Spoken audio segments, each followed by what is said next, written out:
Good morning. Good morning. I am a total idiot. I have been working on this live. Like I've got so much footage that I have to show you guys and explain. And I apologize that I'm talking funny because I just had surgery and I'm not fully healed yet. I'm actually kind of in a lot of pain today, but I'm excited to do this. So please bear with me. I don't usually sound this bad. 1 second, I just gotta get my dog in. I meant to set this for like 7:30, and then for some reason, oh, there he goes barking. That's usually the way it goes. I'm usually a couple minutes late, and it's usually him barking in the background. So get used to that. Dakota, let's go. Sorry, guys. Come on, get in this house right now. What do you think you're doing? All right. Well, yeah, I probably confused everybody because I actually sent the link out to people, and I said, "Oh, I'm live at 7:30." Had it set for like 4:30 p.m. today. I don't know what the hell I did. So sorry about that. Then I had to run to the store real quick and let my little man out. But I am so excited about what I'm going to show you guys today because, like I keep saying, first of all, I apologize that I'm talking funny. I had surgery. I sound like a tool. I know. I'm sorry. It'll get better when I heal. Um. So yeah, let's just get started. Hang on.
Today is a great day because Johnny Cochran's on the case, and I'm about to sink someone's battleship today. You guys, I have literally been putting this together all night, and I'm telling you, like, I just realized like I found a major answer, I think. Like when we get there, you'll know. Like it's gonna hit you like it did me. Like my mind's still blown about it all, but let's wait till we get there. Hey Adam, how are you? Good morning. Oh, I guess good afternoon for you because you're in the UK. All right, here we go. Let's start off here. Say whatever you want. I've been downtown every single day since Saturday. All day Saturday, Saturday night, Sunday, Sunday night, Monday, Tuesday, Wednesday. I'm back again today. I have seen nothing but smiles and hugs and dancing and loving, and I've never seen... In true Canadian fashion. I've never seen a raised fist. I haven't seen anyone give a racial slur. I'm not saying it's not happening in small bits. Very small percentage. Very tiny. I haven't seen it, and I've been down here for many hours. I haven't seen any negativity since I've been down here, and I haven't seen a single smashed window, any vandalism. But what I have seen, all the way walking up and down the streets, is closed store after closed store after closed store. I see people desperate. I see people who've been isolated and alone for 2 solid years. And I see them coming together here, and I see more hope and joy and optimism than I've seen in a long time. And it's a long time coming. And if I can do anything for these guys, if I can do their laundry, if I can bring them money for fuel, if I can bring food, I'm going to do it. Truck yeah, sister. Truck yeah. These guys have the biggest hearts. They're doing the job for everyone that can't do it for us. I've been walking down here by myself at 10, 11, 12 o'clock at night. And you feel safe, Two right? nights ago, Do you feel safe? I've never felt scared. Exactly. And as I'm walking down, I talked to a trucker and I said, I know a lot of people who are scared of you guys. And he looked at me straight in the eye and he said, darling, he said, if somebody hurts you out here, it's not going to be one of us. And I looked at him and I said, darling, if somebody tries to hurt me out here tonight, it's going to be 50 truckers on him before he even comes close. Like, I know that. Touche, girl, touche. These guys have the biggest hearts. They really do. I've spoken to the guys I did their laundry the other night. They're 2 Christians, and they were almost ready to leave. They felt like the entire city was against them. And I walked up just as he was filling the truck, and he said that he's like, I talked to him for a minute. He looked uncomfortable, and I was thanking him, I was hugging him, and he said, I think God sent you to me because we were going to leave. We were gonna go tonight. And I ended up taking their laundry, and when I took their laundry home, the guy's shirt was "Pick Jesus" on a guitar pick, and the other one said "Yay God." And I'm thinking, this is the heart of the guys who are coming here to just take a stand To protect our country. I think this lady wants to give you a hug. No, I have a present. A present? Yes, I do. This is a present. I want you to take this, and I want you to remember me I want you to remember every brother and sister that's out here. Truck yeah, sister. Truck yeah, I sister. will absolutely never forget. Truck yeah, sister. Guys, Look being at this, united look like at this. this. Look at this guy. That's my laundry. Bringing the laundry. I love that, brother. Thank you so much for what you're doing. It's the least we can do. Thank you. I still can't believe you did Oh, it's emotional shit, the bro. support out of here. Like, it's incredible. Whatever mainstream media says, they're full of shit. Oh my God, I have goosebumps. You guys. Oh my God, holy crap. I didn't even watch that one all the way through as I was uploading it. Yeah, that it really was that. And you know, I'm gonna say this, like I've worked with truckers for over 25 years. Like the type of work I deal with truckers. Every company, like from here to Western Alberta, I've done it. And you know, they get a bad rep for some reason because they're a little rough around the edges, but they are the best salt of the earth people. They'll stop and help you. Like they're good people. And I'm about to show so much. Like I'm going to blow the lid off everything today. Let's just put it that way. And I want this to go freaking viral, okay? Because it needs to. So I'm going to try not to swear today because I do swear. I wish I didn't have surgery and was talking like an idiot. But here we go. This one's a good giggle. This guy is freaking awesome. I love him. Oh my God. Hey, beautiful people. You know what? The best actor award goes to one and only Chrystia Freeland. Because, guess what? She's not reading a script. And she's not wearing a mask. Like her chief medical officer. Look, same situation, kind of. Even there's a person standing next to her. Okay. Let's listen what she's talking, okay? So many people in Canada are here because they fled repressive regimes. And what's really amazing about Canada is we'll be able to immediately freeze or suspend an account without a court order. People who are here having fled repression elsewhere, don't forget So you're confirming that accounts have been frozen, both personal and about corporate? that repression they experienced. They remember it, and they continue to fight. Accounts have been frozen, and more accounts will be frozen for the freedom of the people. They are speaking for the women of Iran, for the students of Iran, for the people of Iran, and their government, the Canadian government, stands with them. The way to get your account unfrozen is to stop being part of the blockade and occupation. So we have to prepare for a more angry world. And how to prepare? It means to take the necessary action. Well, I hate to tell you, Uncle Cotton Schwab, but we got to get the WEF out of here. So this next video is the Canadian equivalent to the I Have a Dream speech. Okay.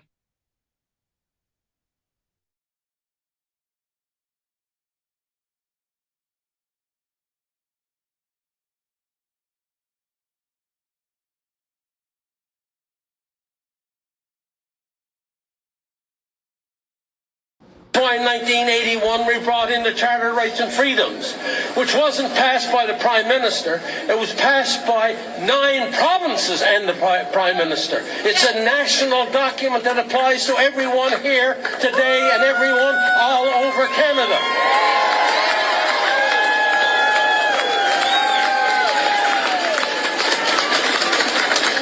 So understand, except for the creation of the country in 1867, the Charter of Rights and Freedoms is by far the most important document in the history of our country, since we were a country. It is the most important one, because it applies to you and me equally. Yes. Every individual on this planet is unique. Like every snowflake is unique, every individual is unique. And therefore, when you get a document which says that I have these freedoms and I have these rights, that means every single one of us, from Defino to Iqaluit to Bonavista to the Niagara Peninsula, every Canadian is equal and has equal rights before the law. Section 2 of the Charter of Rights and Freedoms, what does it say? It says you have freedom of expression, you have freedom of conscience, you have freedom of religion, you have freedom of expression, and you have freedom of the press. What else does it say? It says you have freedom to associate. You have freedom to assemble. And in section 6 it says, you have the right to travel anywhere in this nation, anytime. And you even have the freedom to leave this country if you so want. But most importantly for a lot of people who now see this, it also says in section 6, you have the right to pursue a livelihood anywhere in this country.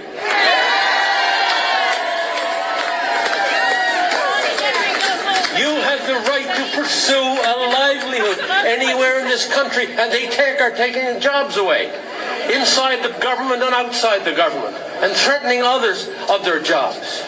And then number 7 says, section 7 says, you have the right, listen to this one, to life, liberty, as Dr. Agassi talked about, and Dr. Hoff talked about. And you also have the right to your security of the person. Nobody is allowed to touch you unless you agree.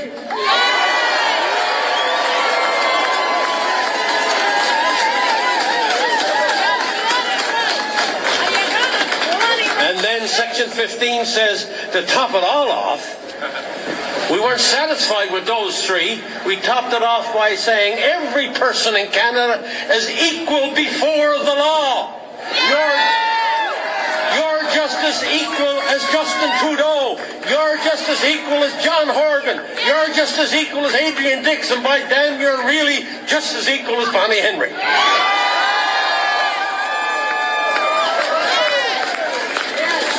You don't have to take a back seat to anybody. No. You have your rights and your freedoms as an individual. This business of group rights and this business of lobby group rights and all the rest of it completely disguises your rights as an individual.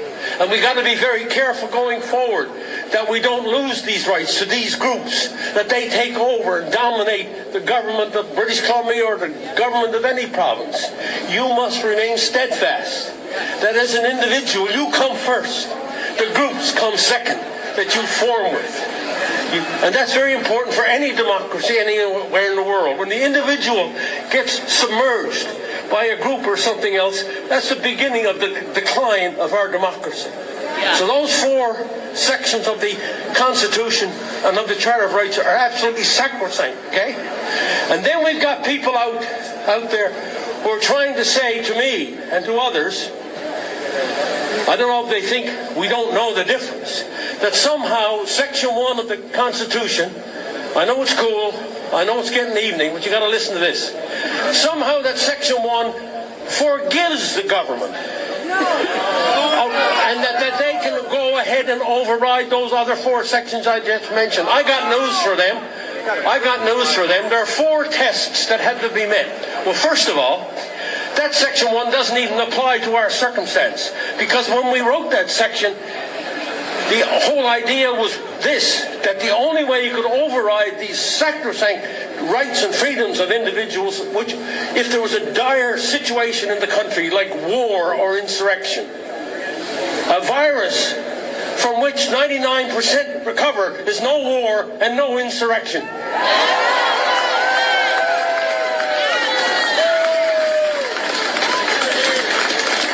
And then if you tried to, even if you tried to make it, if you tried to squeeze it to apply, if you tried to bend it to make it try to apply to this circumstance, what did you have to do? You had to do four things. Number one, justify? No, that wasn't heavy enough. Demonstrably justify what you're doing. Okay? Okay, is that all? No. You have to demonstrably justify that by law. Yes. That meant a new law, not the existing laws that they're using. New circumstance means new law.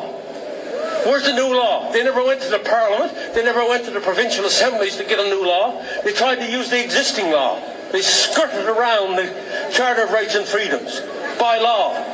Number three, using reasonable limits. And number four, you had to do all of those other three, but remember, it had to be done in a way that was consistent with a free and democratic society. What they're doing is not consistent with any free or democratic society. It's more consistent with a totalitarian society. So don't be fooled by those who try to tell you that somehow you can skirt around the Charter of Rights and Freedoms. I was there, I helped write the damn thing, and they're wrong, and we're right.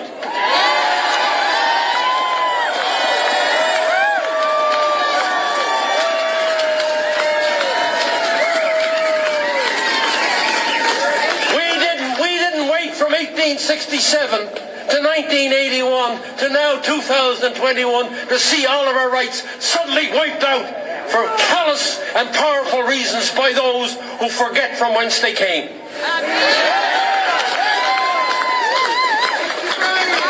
Ours is a country worth fighting for. Listen to me, I was 7 years old before I became a Canadian. I wasn't born a Canadian. But I can tell you right now, I'm a Canadian now, and I want to defend what we've had and what we know we can continue to have in this country.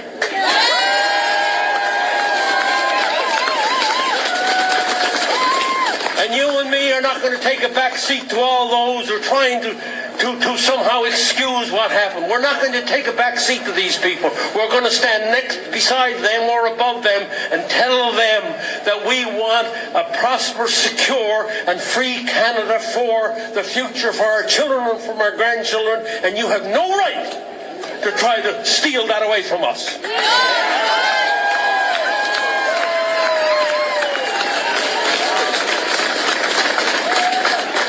From Tofino to Iqaluit to Bonavista to Niagara Peninsula, we must become united as Canadians, as free Canadians, understanding our history, understanding the history of our planet, and put that all in context for tomorrow, so that we can be a proud, free country in the northern part of North America. We're not going away, Mr. Horgan.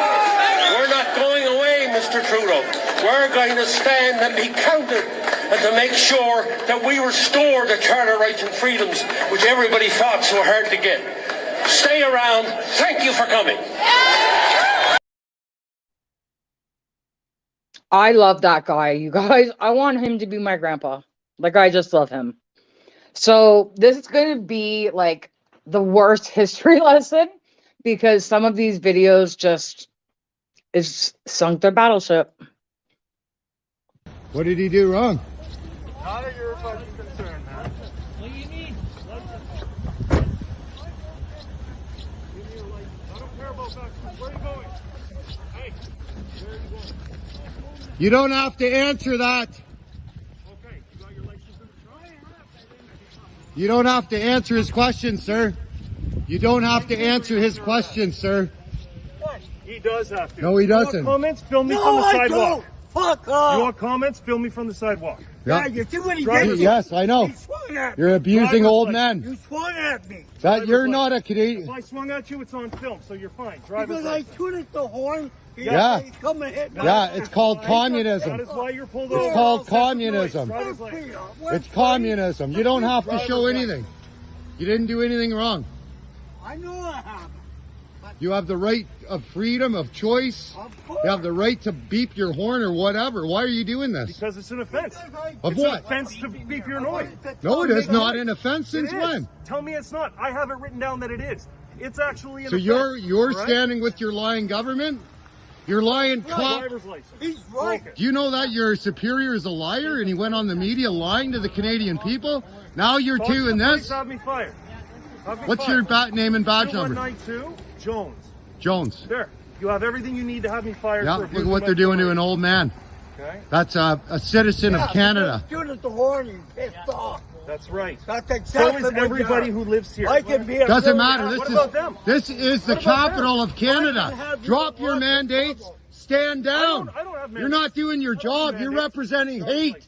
You're a terrorist. That's a bank card. You're a terrorist. Driver's license. I don't know why the fuck You're representing hate. No, Driver's license. you're representing hate. My lawyer. Call your lawyer. You'd be really in Call your trouble. lawyer. I don't Then you'd care. have Give to me your tuck driver's up the license, throat. insurance, registration. You have to tuck up the throat for this. Maybe you're on this type, but I mean, Focus.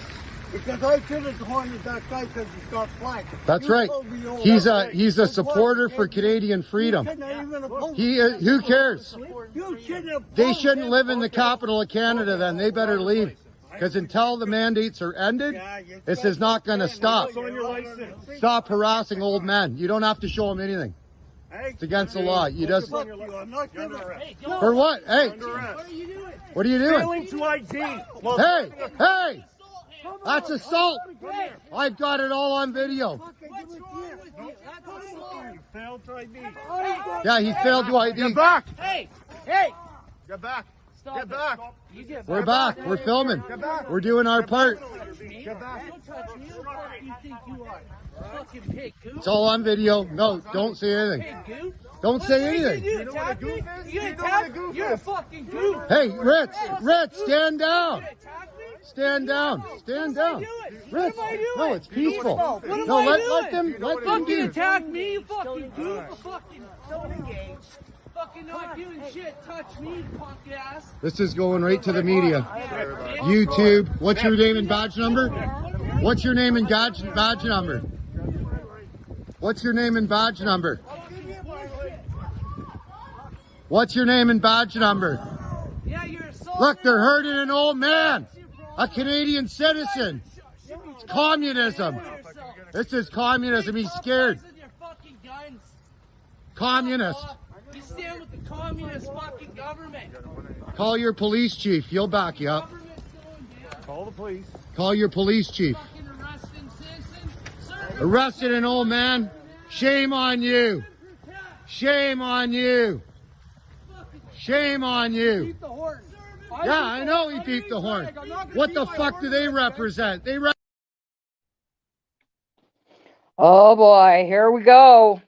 All right, so this next one I'm going to show you is February 11th when Thug Ford announced that there was an emergency in Ontario.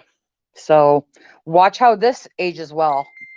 As you just heard, Ontario Premier Doug Ford responded to the blockades, responded to the protests by invoking, and this is a big decision, a state of emergency in the province of Ontario. Ford says he supports the right of people to protest, but he says no one has the right to impede the movement of people or goods.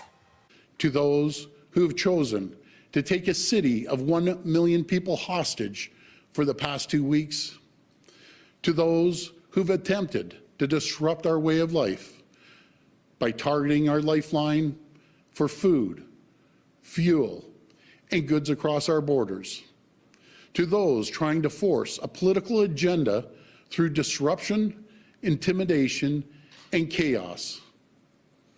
My message to you is this: your right to make a political statement does not outweigh the right of hundreds of thousands of workers to earn their living. It does not outweigh our right to get food across our borders.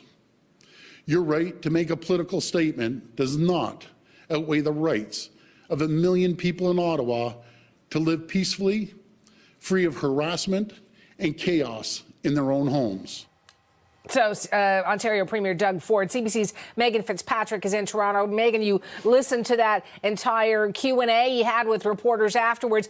Walk me through the terms of this critical declaration in Ontario. What does it mean? Yeah, so the province announced two things today, really, that they're declaring a state of emergency and that they intend to enact some new orders. And so, Hannah, we're just trying to get some clarification from the Premier's office on when this all takes effect. We understand that these new orders do have to be ratified by Cabinet, and Solicitor General Sylvia Jones said at that news conference that Cabinet would be meeting tomorrow. We've asked the Premier's office why tomorrow and not today in terms of the sense of urgency. So trying to get some clarification on the timeline here. But once they do meet and ratify these orders, the government says what they're doing with these is trying to make it, quote, crystal clear in the Premier's words that it's illegal to block or impede the movement of goods, people, or services at critical infrastructure points. And that includes bridges and international border crossings, like the Ambassador Bridge, of course. Also will apply at railway crossings and at airports and at the province's highways and their ports. Also saying they intend to protect the safe movement of ambulances and medical services and public transit and pedestrian walkways. So these orders will be quite wide-ranging. And the province saying those who don't comply with them could face fines of up to $100,000 or 1 year in jail.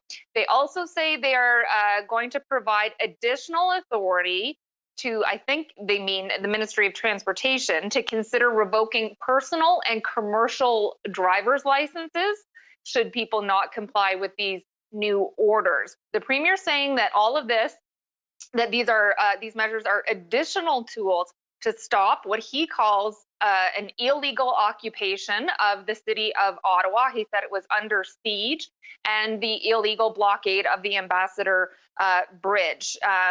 He also was saying that he has confidence in police to do their job. He says, I'm sure they'll get the job done, when he was asked if these new measures won't work. And as you just heard from Chris Ensing there, the people he's talking to on the ground in Windsor don't seem to care too much about these measures that the province announced today. But Premier Ford did make it clear his message to those protesters was that their message has been heard, and it's time for them to go home and to go home peacefully. He did take a Q&A with reporters afterwards. And what did Ford say, Megan, about criticism that he has not shown enough leadership in trying to end the protest? Yeah, I mean, we've heard from the opposition leaders at Queen's Park that they say the Premier has been missing in action and not showing enough leadership on these situations. He was asked, why did it take so long to declare a state of emergency or enact these kinds of orders? Ottawa, in his words, under siege for 2 weeks now. So what took so long? And the Premier said he has been engaged on this since it started, that he's been on the phone with the Prime Minister and premiers and the U.S. Ambassador and the mayors of Ottawa and Windsor. But then, Hannah, he was challenged by a reporter from CTV to explain why he was at his cottage last weekend. Photos emerging of him, the Premier, snowmobiling in cottage country on the weekend while major protests were going on here in Toronto and Ottawa. The city of Ottawa had declared a state of emergency, and the Premier did push back, saying he acknowledged, yes, he was at his cottage. And he did go snowmobiling, but that he has been on the phone, quote, 24/7 and around the clock, again, listing the people that he's been talking to. In recent days, he said he takes calls until 1 a.m, that he's getting calls before 6 a.m, and he won't stop until he gets this taken care of. So the Premier on defense there, pushing back against his critics who say he's had tools that he hasn't been using to put an end to these situations in these Ontario cities. But the Premier saying his government has been acting. They've been supporting local police forces with more resources from the Ontario Provincial Police. Yesterday, they went to court to get a court order to block fundraising for some of the protesters. So in his view, the government has been acting and trying to put an end to these, again, illegal occupations, he calls them. Thank you, Megan. CBC's Megan Fitzpatrick in Toronto. Okay, there is so much to unpack in this, okay? The first thing he said was, we do have the right to protest. This was on February 11th. It was such a state of emergency that there was several protests going on everywhere. And to, you know, amplify things and raise the element of threat, you know, how the media is and things like that, right? Like, I mean, these things just escalate and all of these buzzwords that I'm not even going to use because this video is going to speak for itself.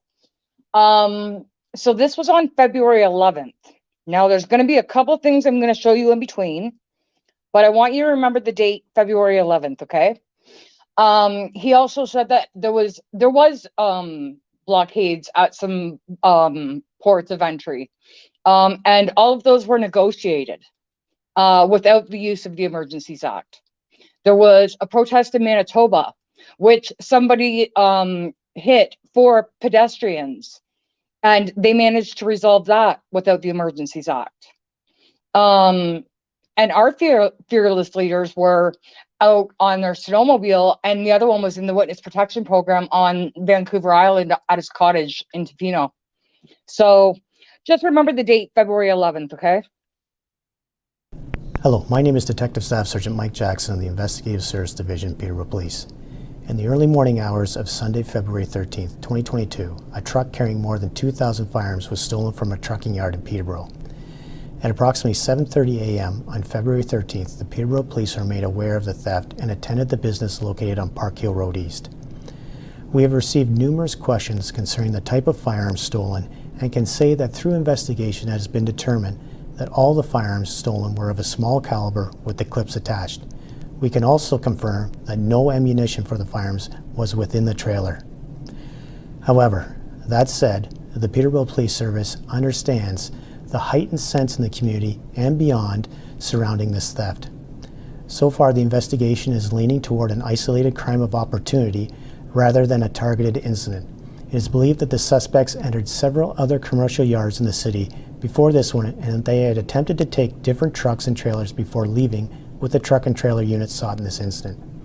The tractor is a 2019 Freightliner New Cascadia 126 with Ontario license plate 9382PV, white in color with the company name in red on the doors and a red number 97 on the side of the hood. The trailer was a 2014 Hyundai 53-foot dry freight van trailer, license plate V3092A, white in color with a silver metallic line that runs horizontally along the whole length of the trailer. The suspects appear to arrive in a four-door blue sedan, which leaves the scene with the tractor-trailer unit. We want the public to know that while the investigative techniques and certain information will not be disclosed, there is a team working on this case. As such, we'd like to highlight the Peterborough Police crime line number for anyone with information about this incident to call 705-876-1122 extension 555, or they can report their tip anonymously through Crime Stoppers 1-800-222-8477. The focus of the investigation is currently on locating the trailer and its contents, as well as uploading the stolen firearms onto the national database. The Peterborough Police are also working with other enforcement agencies, including the OPP, RCMP, Homeland Security, Canada Border Service agencies, and other municipal services. The trucking company and the firearm manufacturer are fully cooperating with the police on this investigation. Again, the Peterborough Police would like to highlight that investigators are taking this incident very seriously and encourage anyone with information to contact the Peterborough Police Crime Line or Crime Stoppers. So that's no coincidence at all that a trailer of firearms happens to get stolen 2 days. This was on February 13th. So that's 2 days, just 2 short days after Thug Ford announced the Emergencies Act in Ontario. He's our premier, if you want to call him that, which would be the equivalent to, I think, maybe your governor over there. So obviously that heightened awareness. And, if we were this illegal occupation or whatever, this insurrection, as they call it, remember that word too. Oh boy, this is going to make them look so bad. I don't even really have to say much through this. The next video I'm going to show you was a former RCMP officer who was actually a sniper guard for the toddler Justin Trudeau. Good evening. I'm Danny Beaufort. I was a former RCMP sniper supervisor that was regularly tasked with protection of the Prime Minister.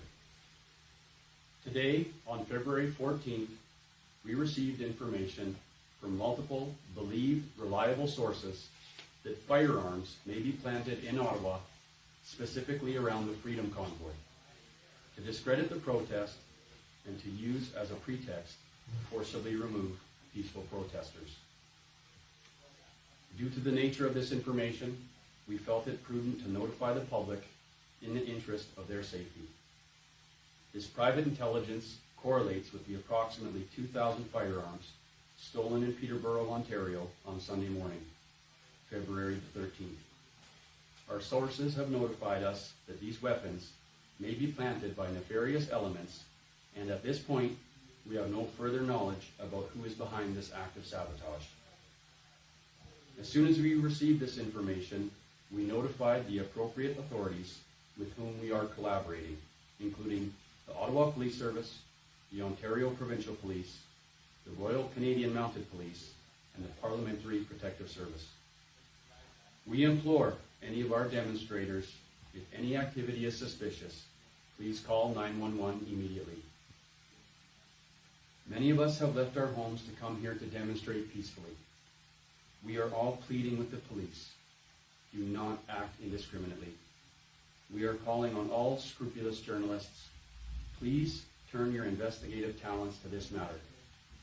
We expressly affirm the principle that change can only occur within the democratic process. We have never, nor do we ever intend to step outside of this democratic process. Public and police safety remains our paramount concern. Thank you. Brilliant move. As soon as he heard about it, he did a press release instantly. That is something that someone who has nothing to hide would do. Correct? There was constant communication. There was a police liaison team. There was organizers.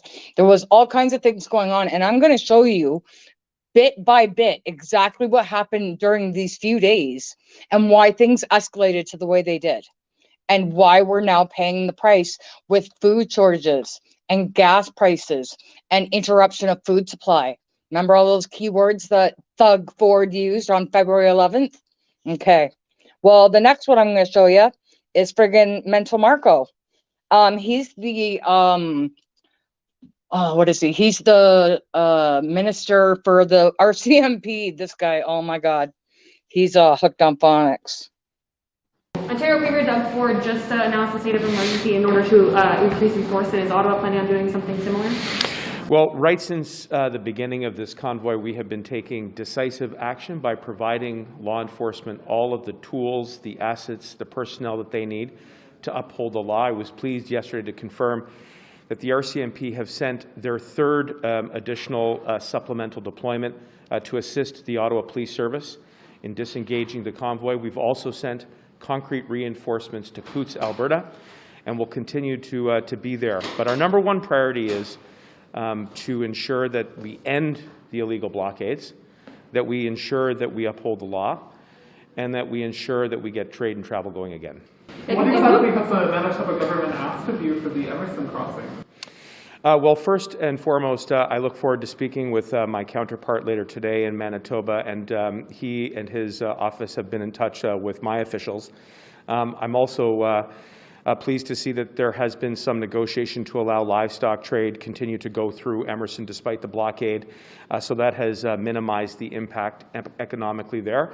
But it's important that law enforcement take the independent decisions that they are taking to enforce the law, as they will, and we'll continue to provide whatever resources that we can to assist at the Emerson port of entry. Êtes-vous soulagé d'entendre l'annonce du gouvernement Ford là, il y a quelques minutes? Parce qu'on sent quand même qu'apparemment, il ne voulait pas aller à votre table de concertation. Donc, comment vous accueillez cette nouvelle-là aujourd'hui? Écoute, c'est des nouvelles qui étaient juste publiées maintenant, mais j'avais plusieurs discussions avec mon homologue d'Ontario, la ministre Jones. Je pense qu'il y a beaucoup de coopération entre l'OPP et les services de police ici à Ottawa, et même la GRC. Ça, c'est la plus importante chose pour moi, qu'il y a une étroite collaboration, pas seulement entre les gouvernements, mais particulièrement entre les services de police, parce qu'eux sont responsables pour enforcer la loi. I need that in English. You haven't mentioned Ontario or Sylvia Jones in your English answer, so I need an English reaction to the state of emergency with naming those people. I'm happy to do that. Okay, so what I said was obviously this is news that has just been released by Ontario regarding their measures, and that I have remained in consistent contact with Minister Jones regarding the support that they are providing vis-a-vis the OPP to assist with enforcement here in Ottawa, and it's important that those lines of communication remain open. In addition to that, as I said, what's key is that law enforcement are communicating, and that once deployed, there is actually very good, seamless communication and execution of their duties to ensure that enforcement is coordinated, is done safely and securely. Est-ce qu'il n'est pas temps d'envoyer la GRC, l'armée, pour sortir ces camionneurs qui bloquent le pont ambassadeur? Notre premier choix, je pense que le premier choix de tout le monde est qu'on peut utiliser les autorités et les... Non, il y a un peu de progrès ici en Ottawa, il y a un peu de progrès en Emerson où les commerces peuvent continuer malgré le convoi. Donc, il y a des progrès, mais je partageais le sentiment qu'il faut avancer le bout, il faut terminer le convoi. Et ça, c'est les raisons que notre gouvernement va continuer d'offrir tous les ressources, tout l'appui pour les services de policiers. One more question. Sure. One more question. Sure. 600 RCMP officers, will you meet that request? I'm sorry, who has asked? So I think what you will hear from the mayor, because we have remained in very close contact, is that there has been timely and welcomed response from the RCMP. This is now the third time that we have offered additional personnel and officers for the purposes of public safety. And right now, what's key is that we end the illegal blockade, make sure that we uphold the law and people are seen to be following the law, and we need to get people back to their lives and trade and travel moving again. Thank you very much. All right. So he is the head of the RCMP. That's a whole different story for a different day. Like, there's so many rabbit holes to this, you guys, but I'm trying to stay on task. You heard him clearly say that, you know, they've offered the resources, they got this under control, but, you know.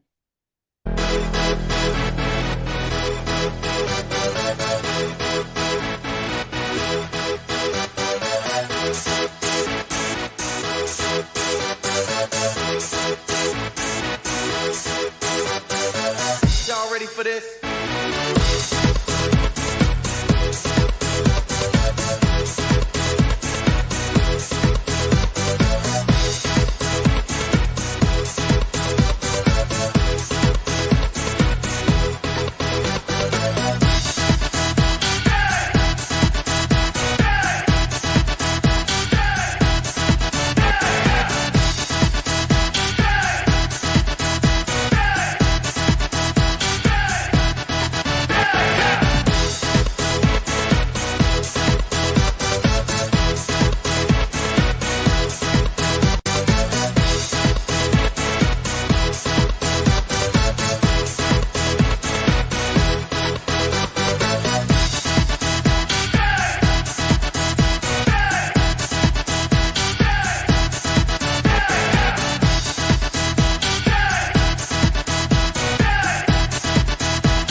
Y'all ready for this?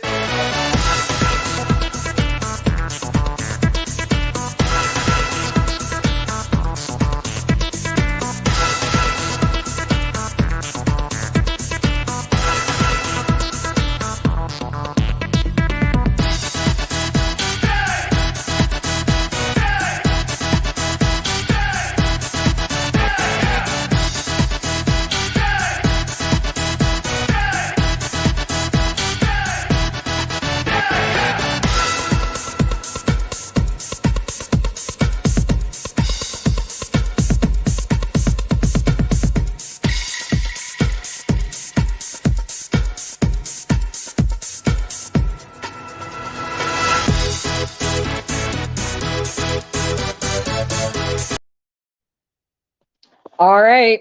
So the next one I'm going to show you is just one day after Mental Marco went on press and said, hey, we got things under control. Everything's good. And at this point, it's February 14th. Baby Huey, the toddler, Prime Minister Blackface, funny you mentioned Black Lives Matter, because our Prime Minister likes to run around with a black face, and he actually does support Black Lives Matter, and I do too. However, there's a difference between our protest and that protest. Ours was peaceful, and the only violence that was done was from them to us. So if he was hooked up to a lie detector test on this speech right here, it would have blown up completely.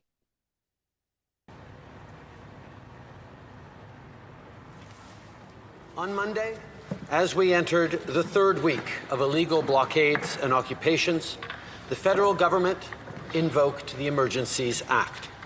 We did it to protect families and small businesses, to protect jobs and the economy. We did it because the situation could not be dealt with under any other law in Canada. Mr. Speaker, we did it because that's what responsible leadership requires us to do. For the good of all Canadians, the illegal blockades and occupations have to stop, and the borders have to remain open. We've made progress since Monday.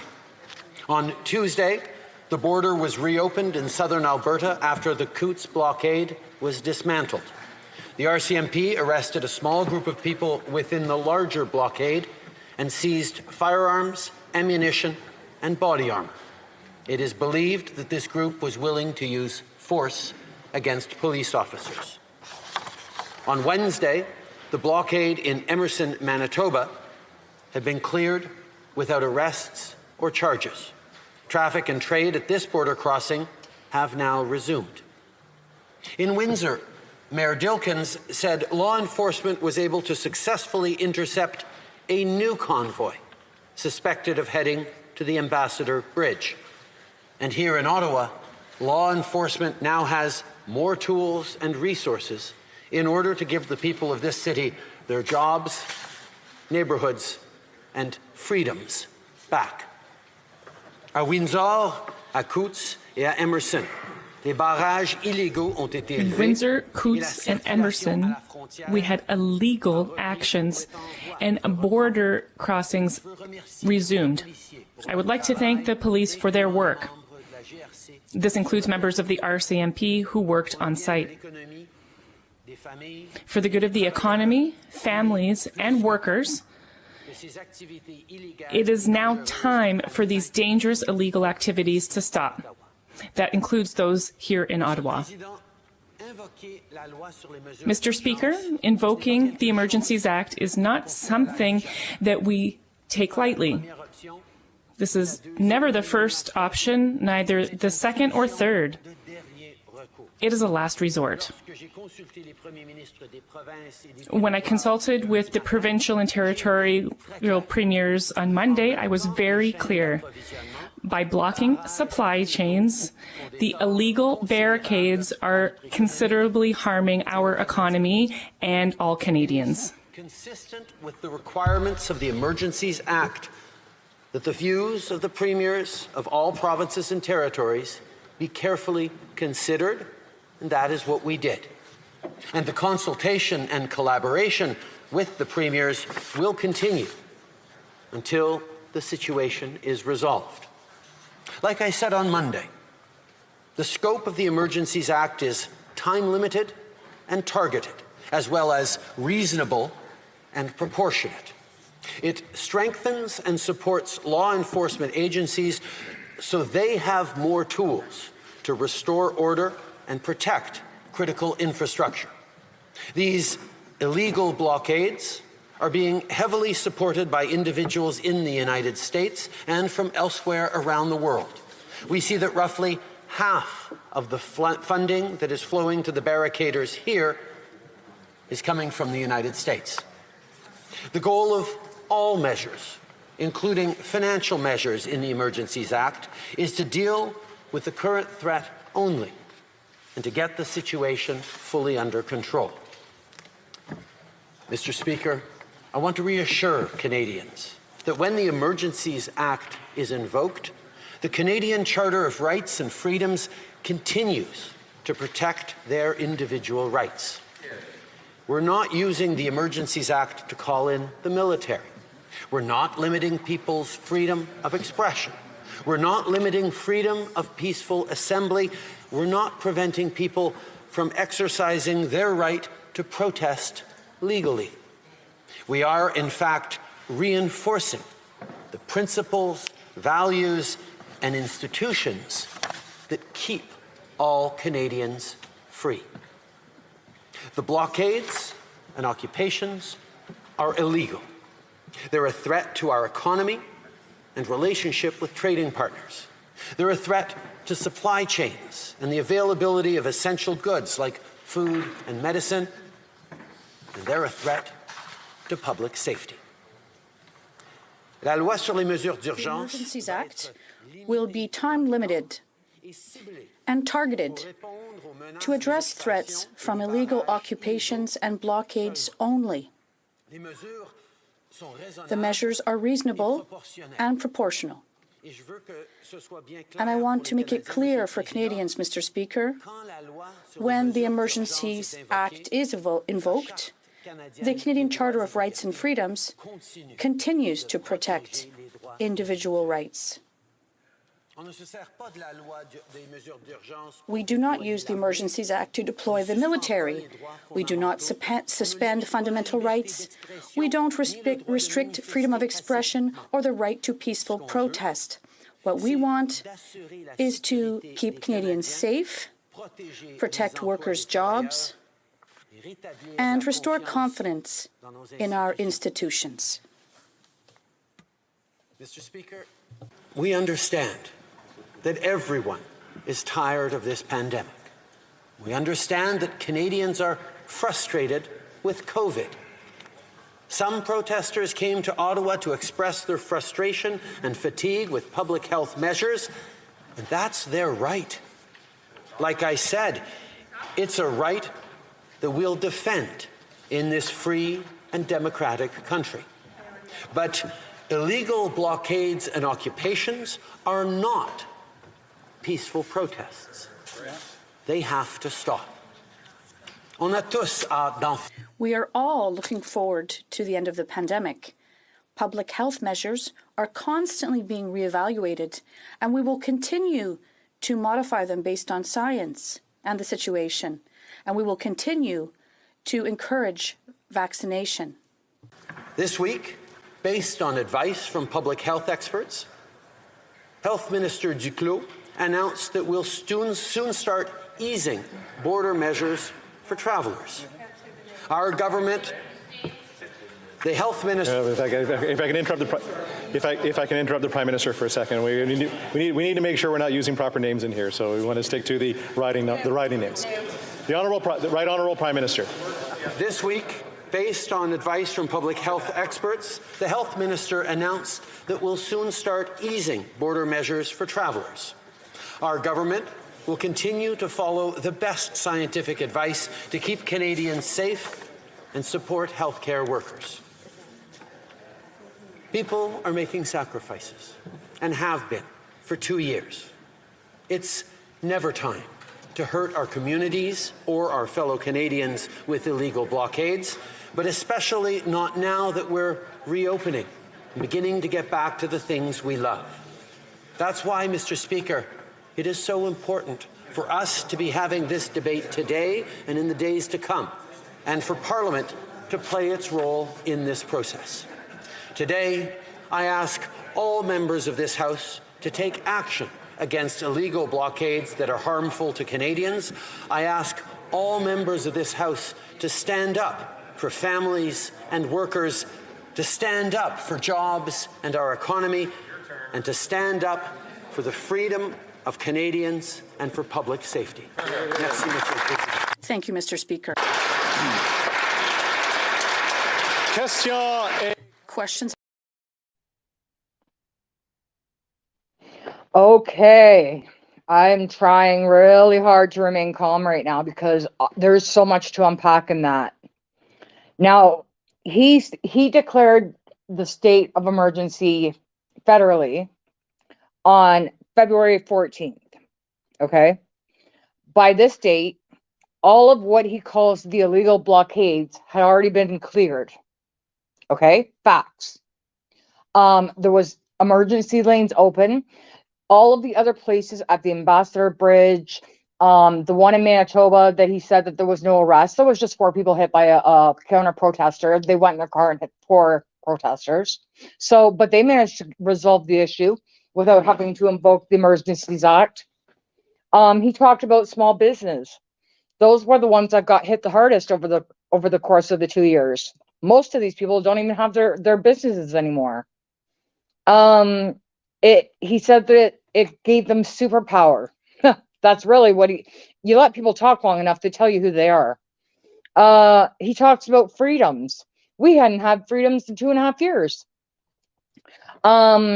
You know, we were under the mask mandate for like what seemed like forever. And people were getting violent about it. Like it was absolute insanity. People were losing their jobs over it. Not able to wear masks or not able to get the, clot shot or whatever. And, it's just another important point to note is he didn't follow parliamentary procedure. So before invoking the Emergencies Act, it's supposed to go through the House and then the Senate. Okay, he didn't even have the unanimous House votes. He talked to all the premiers of the provinces. It was not a unanimous decision. Instead of letting it get to the Senate, he knew he wasn't going to get the support he needed, but he went ahead and hit the go button anyways. And we've seen what ended up happening as a result of that. He mentioned the word targeted. It's definitely targeted, all right. He also said that half of the money that was funded, that they still have an escrow, the Give, Send, Go account, that it was funded by U.S. terrorists, is what they were talking in Parliament. I'm going to show you a video next that proves that completely false. He talked about, he said it twice, that even though the Emergencies Act will be invoked, we still have our Charter of Human Rights. Pretty sure the horse is trampled all over that one. He talked about, we gotta, keep the food going and the medicine, gotta keep that medicine going, because they were forcing everybody, or you can't have a job and you can't work here anymore, and you can't go here, you can't go eat a dinner anywhere, you can't go into anything that was not deemed essential. It got next level here, you guys. Like, they had things closed off at certain points. Like, you couldn't go into Walmart when people were homeschooling their kids and get school supplies because they weren't deemed essential items. He said that the measures would be reasonable and appropriate. They were neither of those things. He said he would not call on the military. The military was there. We seen the green thugs. They had no identification. They had no badges, only the numbers on their helmets. He talked about the institutions, but what he didn't tell you is that they froze your bank accounts. Based on hearsay, by the way. And what they also didn't tell you is that somehow the Give, Send, Go list and all the list of donors and how much they donated was leaked. And people were getting their accounts frozen and their everything frozen, their car insurance canceled. Like, they were going on TV in between these couple of days and saying, we're going to hunt you down. Excuse me. There was people going around taking pictures of people's license plates. Like, this was so, like, nothing I've ever even seen before. And keep in mind, he invoked this act because his pride was hurt. He tries to talk so good when he's got the speech written in front of him, but when he doesn't, he's a stuttering John. Okay. It's all about the science. Well, we've learned now that that's highly suspect, I'll say, in my opinion. Okay. He also talked about easing the travel mandates. Oh, we're about to, let you guys have your freedoms back after 2.5 years. But what they didn't tell you is that they were going to badger you with a Arrive Can't app, and fine people thousands of dollars because they didn't want to download this and be tracked by the government everywhere they go. And it was so crazy that somebody didn't do it, and they actually seen them at a protest 2 weekends in a row when they were supposed to be in isolation after traveling abroad, and got fined, which later got dropped. He talks about the jobs and the economy. People lost their jobs because of this. They lost everything. Some people lost their lives. Our economy, what economy? We're bankrupt. We can't help our own, but we're sending, money under the guise of foreign aid to fund wars that we have no business being a part of. And we've got people here that are homeless. And while all of this commission is happening right now as we speak, he's trying to put a triple carbon tax on people's heating of their homes. What is he trying to be like Germany? Because you know what Germany's doing now? They are rationing people's heat. I don't know how cold it gets in Germany, but I know how cold it gets in Canada in the winter. You can't live without heat, and heat is not a luxury. So they've told you every way they're going to hit you, and they have done just that. But wait, there's more. The small fringe minority of people who are on their way to Ottawa or who are holding unacceptable views Thank you for the question. Mr. Chair, as I mentioned in my opening comments, our records here at GoFundMe show that 88% of donated funds to the Freedom Convoy campaign originated in Canada, and 86% of the donors were from Canada. That information is based on the best information that we have available. Yes or no, Interim Chief, were loaded firearms found in the trucks during the protest clearing operation? Yes or no? So as I indicated, Mr. Chair, there has been no charges laid to date in relation to weapons at the occupation site. It's just a clear question, Interim Chief. Like, were weapons found? Like, were loaded firearms found? Yes or no? So in relation to no, not okay. To relating to any charges to this point. Ms. Wolford might know the largest donation that we took on the campaign from a non-Canadian source. Actually, thank you, Juan, and thank you for the question. Mr. Chair, what I would say is actually the largest donation in this campaign was from a Canadian, and it was in the amount of $30,000. It took a couple of months, but we're finally where we are now, at which point the Ottawa police have said they do not have any evidence that this was connected to the convoy. They've charged someone, nothing to do with the convoy, nothing to do with truckers. He wasn't protesting vaccine mandates. What his motivation was, I don't know. But I do know that all of the people that tried to pin this on the truckers lied. And you know what? When I look around, I have not seen a lot of apologies. FinTrack was before our committee, and they had some interesting testimony where they said that the flows of the money into crowdfunding and into the protest, that they did not see any evidence of terrorist activity. Did you see any evidence of terrorist activity in the funding of these illegal protests and blockades? I have not. If you've never been to Ottawa before, you might not know what all these statues mean. You might not understand what they are and how important they are. Fearing the media, all of a sudden getting upset and getting worked up over wanting to protect our statue.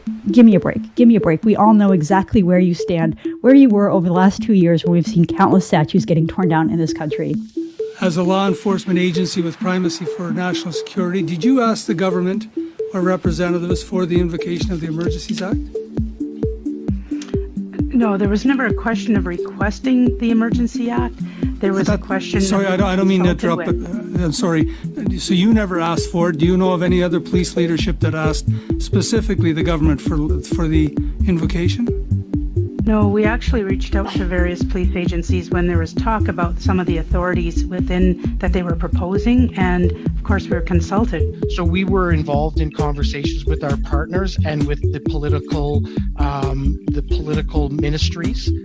We didn't make a direct request for the Emergencies Act. It was only after we got advice from law enforcement that we invoked the Emergencies Act. Okay, so again, he lied. He said that 50% of the funds came from the US. Actually, it was 86% that came from Canada. And it was all in good faith. They were donating to the truckers, you know. They sacrificed everything, and they literally started a worldwide movement. Not kidding. This one's really good. I love this one. Mr. Speaker, it's important to remember that the Ambassador Bridge and Coots, Alberta crossings were cleared before the Emergency Act was invoked. Right. The act was not needed to clear the border blockades. Police were well equipped to take care of this with all of their existing laws and powers. So what then was the national security threat that met the extraordinarily high threshold needed to invoke this act? Is there something they're not telling us, or was the Prime Minister trying to cover up for his incompetent management of the protest, Mr. Speaker?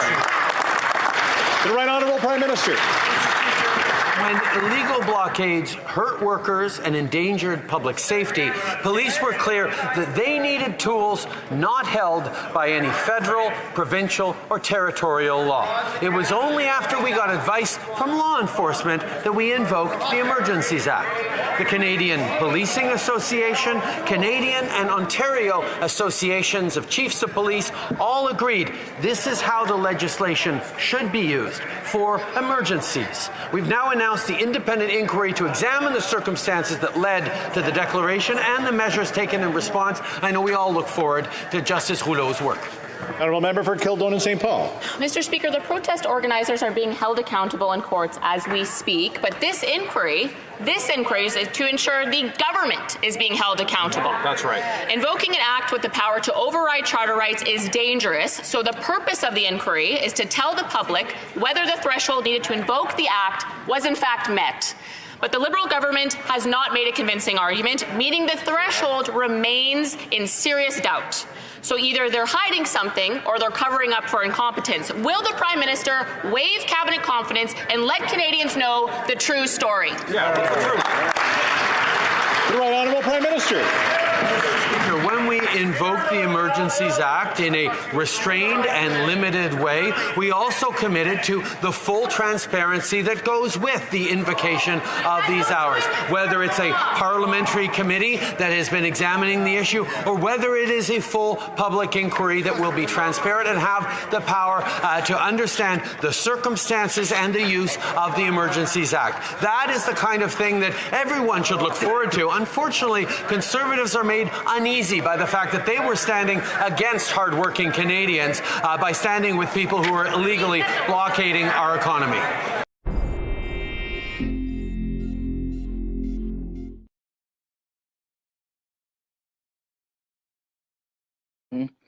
There's lots of things that Baby Huey, the toddler of Parliament, wasn't telling people.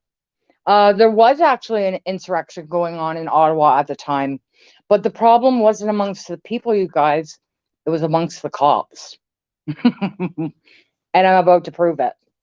So, in the meantime, that, you know, he went ahead before the Senate, hit the go button, you know, brought in the military, even though he said he wasn't going to. In the midst of all this, the current chief of police resigned. Okay. Nothing to see here, though. And the funny thing is I believe this is how karma works, is because the lady that was trying to get him out of his position actually lost hers as well. So there was a whole lot of movement and a whole lot of activity going on amongst the police. There was cops that weren't showing up to work. They were saying it was because of the police chief. I believe it's because they didn't want to be forced to do unlawful things, follow unlawful orders. Because those cops were decent at first. Until they invoked that Emergency Act and brought those green thugs in, that's when things went sideways. He acts like it's a favor that he's having this commission.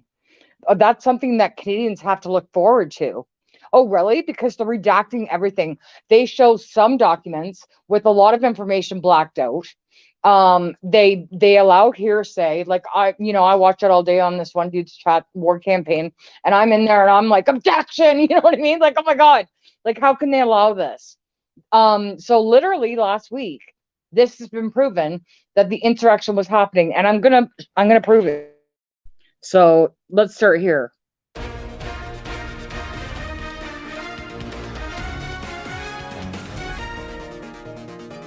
Police Chief Peter Slowly has resigned as protesters remain in the capital following more than 2 weeks of protests. So for more on this, we're joined live this afternoon by Mike LeCouture, the senior political correspondent for CTV News Channel. Mike, good to see you again this afternoon. The Slowly resignation, I understand, it sort of just became official in the last 20 minutes or so. What are you hearing in terms of, did he voluntarily do this, or was this something the board effectively resigned him to?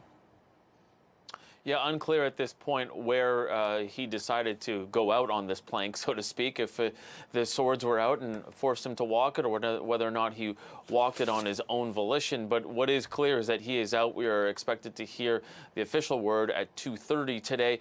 But he has been, for the last going on 19 days now, right in the middle of all of this. And a lot of people looking at him asking why he has not moved in more swiftly, why he's not directed his police forces to move in more swiftly on the convoy that landed here on Parliament Hill, and why they have, in some cases, just stood by or even facilitated some of the movement of some of these people as they continue to set up camp and continue to camp out on Parliament Hill.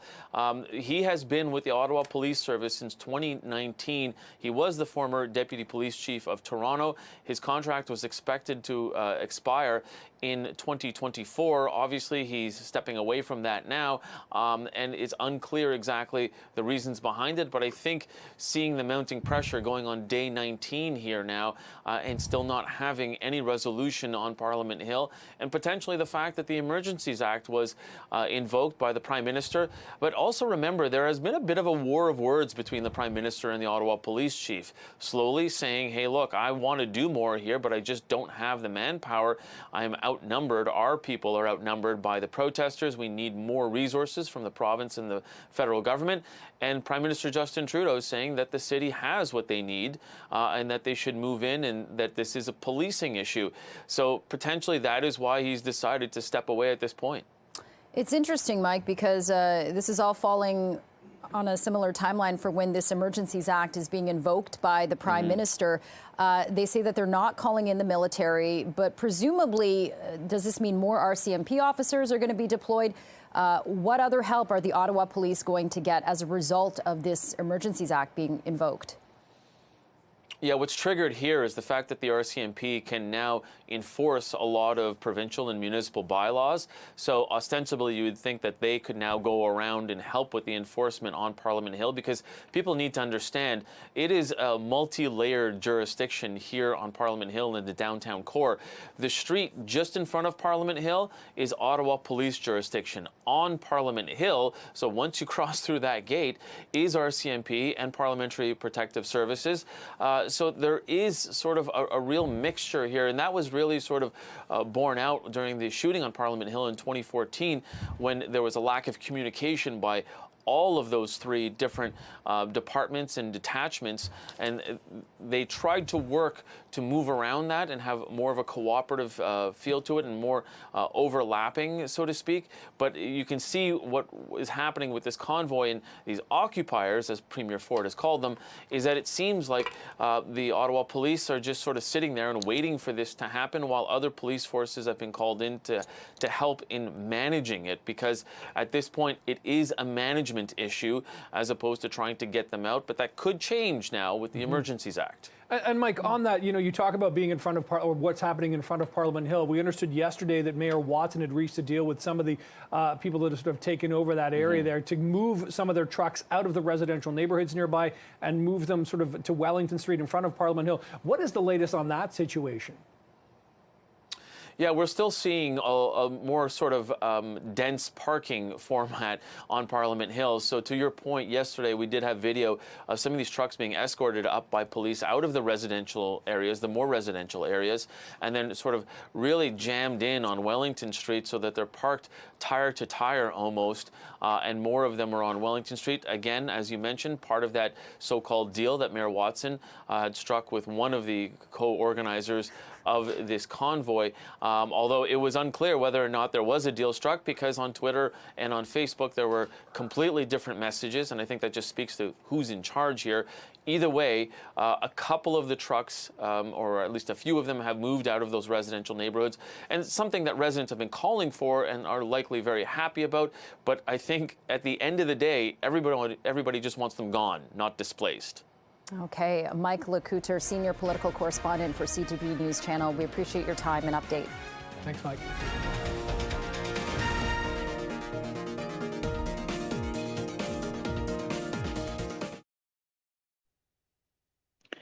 So now that we know that Slowly wasn't working out in his position, and he was forced out, in my opinion, they brought in who they wanted to follow orders, like a Gestapo.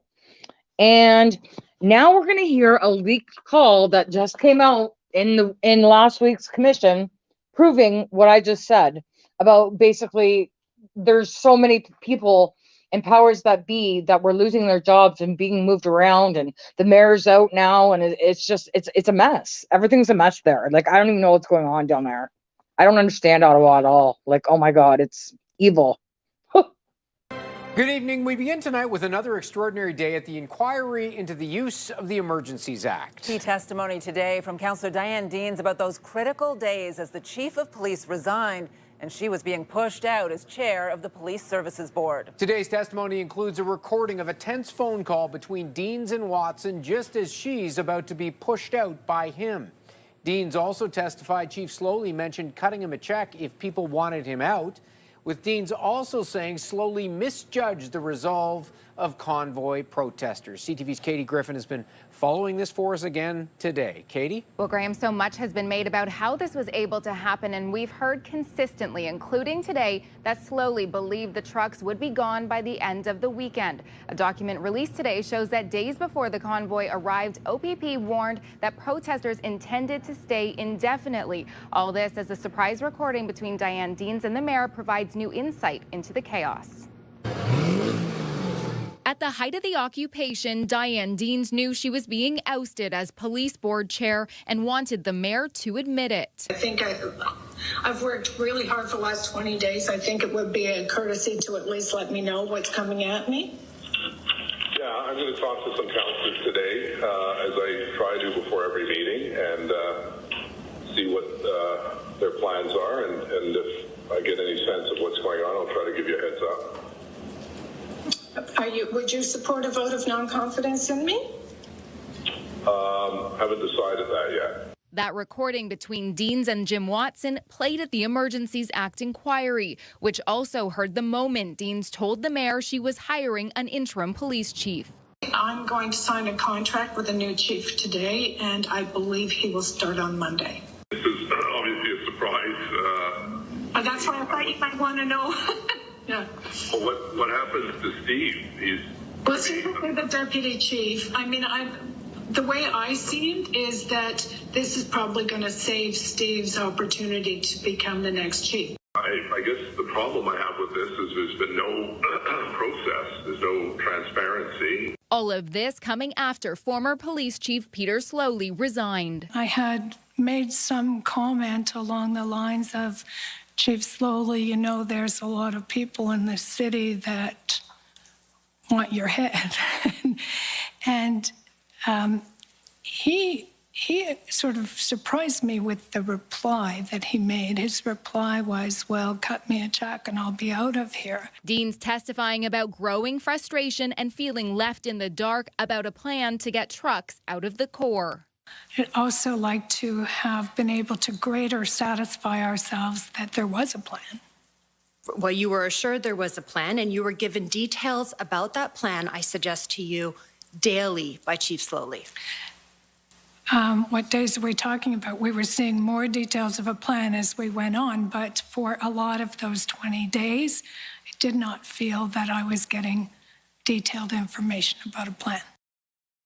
That phone call giving just one glimpse into the ugly side of politics at a time when you had streets clogged with big rigs, horns blaring at all hours, and no major police action yet. People were wondering what was going on. That's a snapshot. Patricia. It's a lot. All right, CTV's Katie Griffin live for us tonight. Thank you.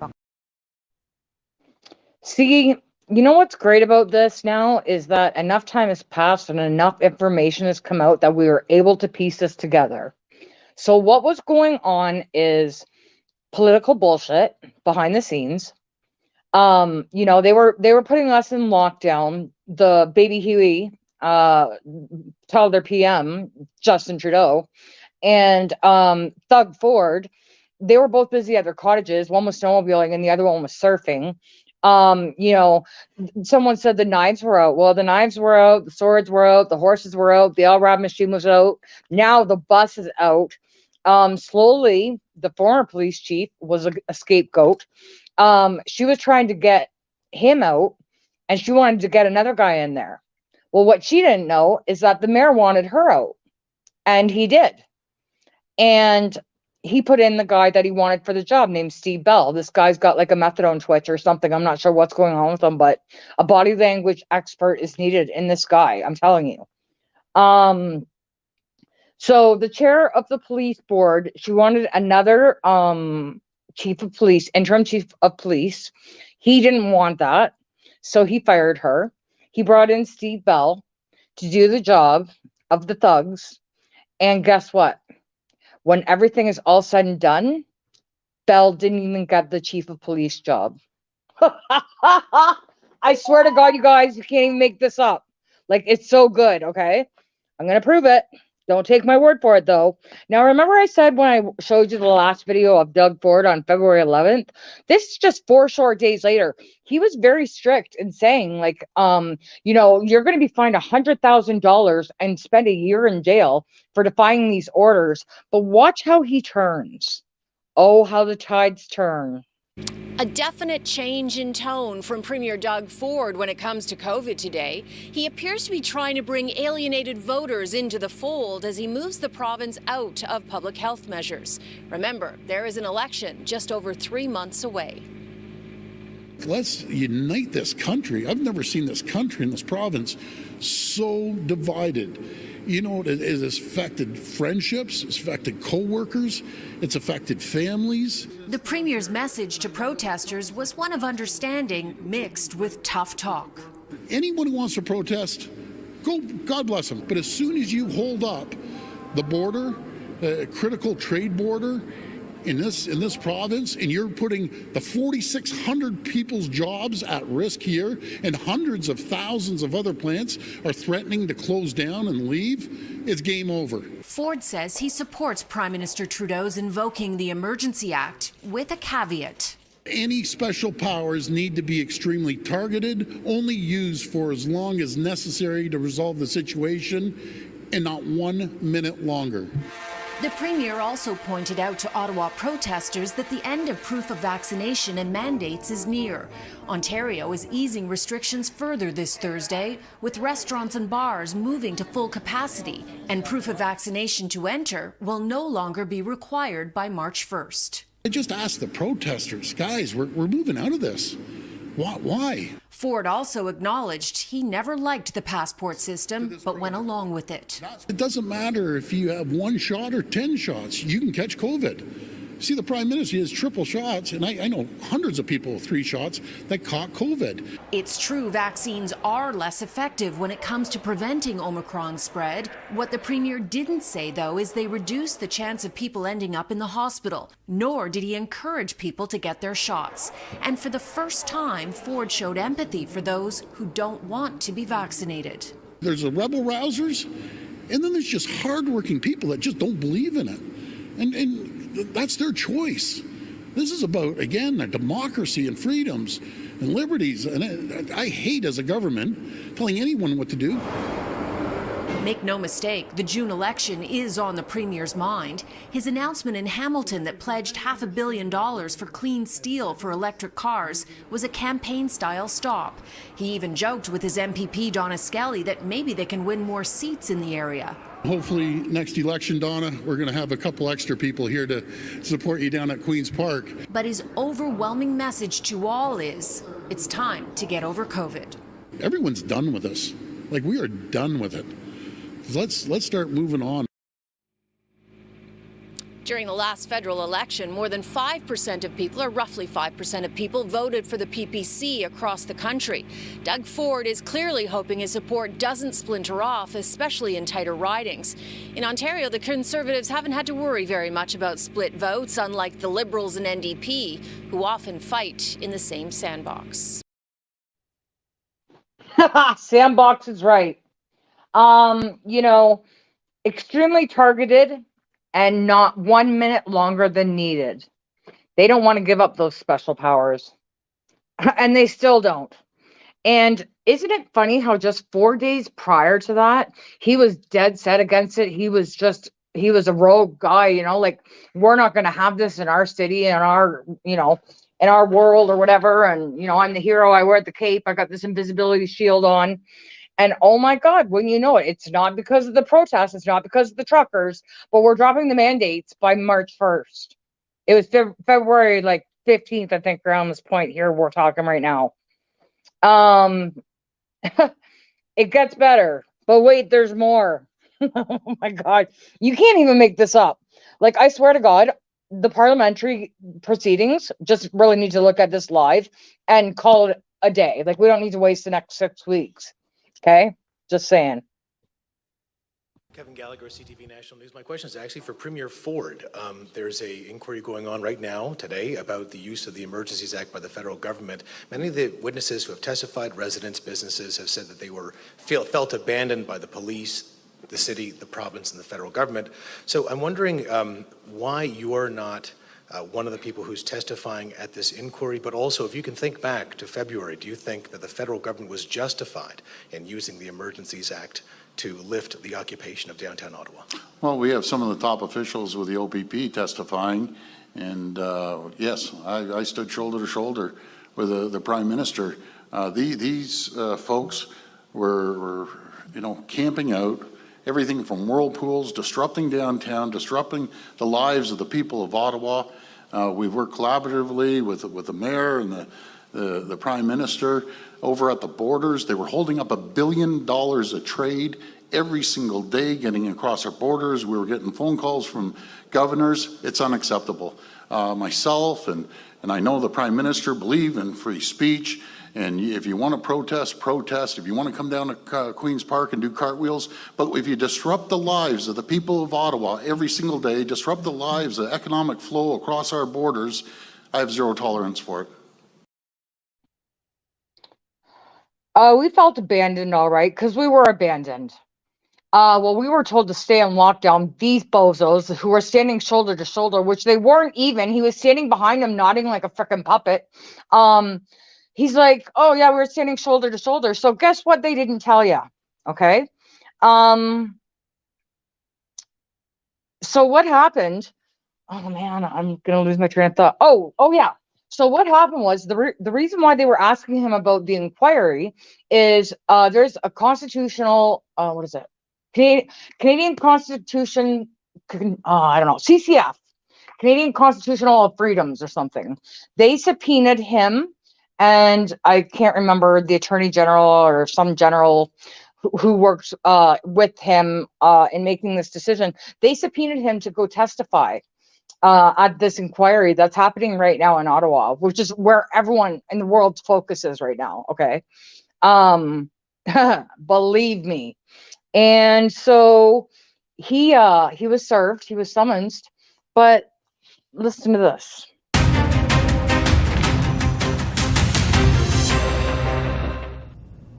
Well, with his reaction to this latest development, we're now joined by Joel Harden. He is the member of Ontario's provincial parliament for the riding of Ottawa Centre, where, of course, the protests did take place earlier this year. Mr. Harden, thanks for being with us again. Pleasure to be here.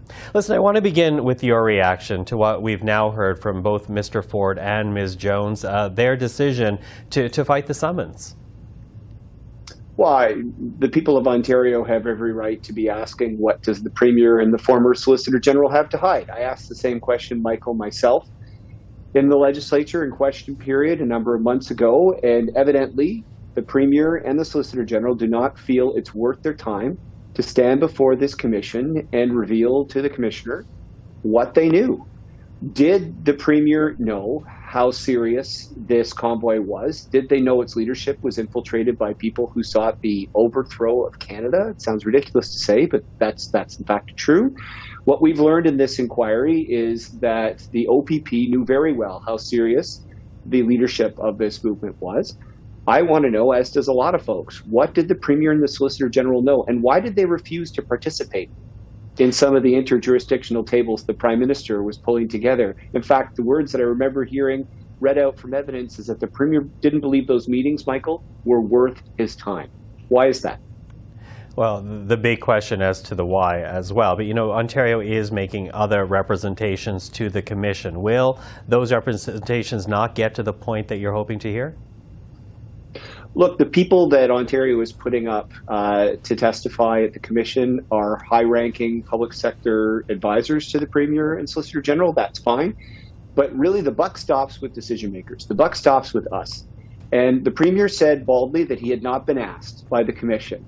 He has been asked for interviews several times, and we know today through a letter from the Commission lawyers that he has refused every single one of them. So look, here's the thing. The Premier and the Solicitor General, former Solicitor General, they have a choice. They can do the honorable thing, appear before the Commission, or I am going to be up in question period tomorrow demanding on behalf of the people of Ottawa Centre and everywhere else, what do they have to hide? Why will they not do what the Prime Minister is doing, what Mayor Watson has done? The honorable thing is to let us know what you knew at one of the worst moments in our city's history. What I know, having been a politician in that time, Michael, is that I feel the Premier abandoned us, and I want to know why. Now, the inquiry has only until the end of November to complete its work before writing a report for Parliament. The Premier and Ms. Jones, who is now the Ontario Health Minister, we should point out, they're fighting the summons in court. Do you think that will make its way to court in time for them to appear? What's your read of the situation? I'm not a lawyer, Michael, but what I do know is what passes the sniff test for the public. What does not pass the sniff test for the public is that the Premier was not asked to participate. We now had evidence, cold evidence today from the Commission lawyers. They have been asked to participate. They have refused. So we have every right to know, why are they refusing? I also want to know, Michael, why didn't the Premier use his powers long before the Emergencies Act was declared, as they did in Quebec, to revoke the license plates and insurance policies for these tractor-trailer trucks? Why didn't they do that? Why did they feel the Emergencies Act was necessary? Because it wasn't necessary in Quebec. They saved a lot of heartache in Quebec. But again, this is what we're going to find out through this inquiry. Why was the Premier asleep at the switch? Why was he snowmobiling with friends at the cottage while we were undergoing a siege of our city? Joel Harden, thank you for the time today. It's my pleasure. And we also want to make a note here. We did reach out to the Ford government in hopes of securing an interview. We did not receive an answer in time for tonight's broadcast.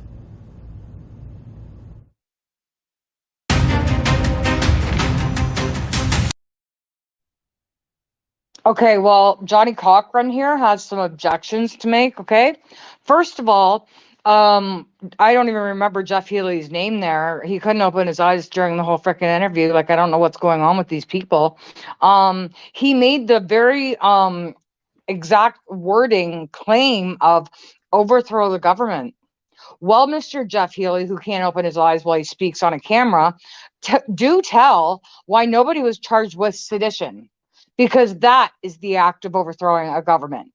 So objection, that's bullshit. Oops, excuse my language, because I'm trying to keep it straight, because this is going straight to this parliamentary people. I'm going to give you the answers. You were asking why it happened. You know the reason why Thug 4 doesn't want to show up? It's because he got an injunction to seize the Give, Send, Go money that is located in the United States, and he is in the jurisdiction of Canada. How this happened, I don't know. Like, you know, they have these special powers. That money's still sitting in escrow, by the way, until this proceeding is done. He doesn't need to testify. He doesn't feel the need to testify. Well, you know what? I didn't feel the need to do a lot of things over the last couple of years, but I was forced into it. I didn't have a choice. Remember our Charter of Rights that you guys trampled all over? Yeah, how about that one? Oh, and you know what his result is? They can get an injunction, possibly, if they can get the right judge to enforce him to go. But he doesn't want to go and tell the truth on himself and incriminate himself. But the penalty for not showing up is only $400 a day. $400 a day to a guy who makes, like, how much does he make? Like $300-400K a year or whatever. I don't know, maybe more. I don't know. Why isn't it more like $100,000 and 1 year in jail, like he was threatening to us for protesting? Okay, riddle me that. Why did it take him so long to do anything? Because he was at his cottage snowmobiling.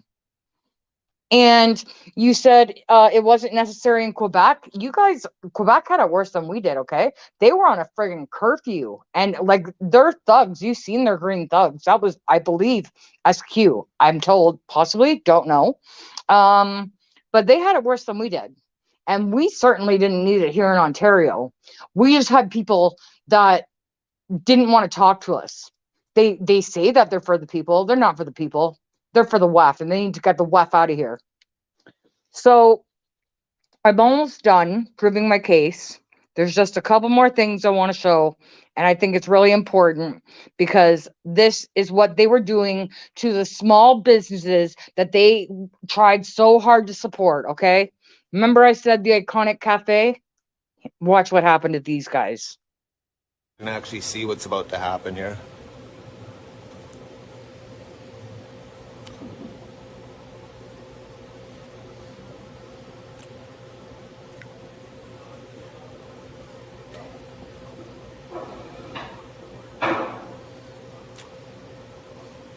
This guy's about to try to take a picture of me. It's all right. I got my face in front of my camera.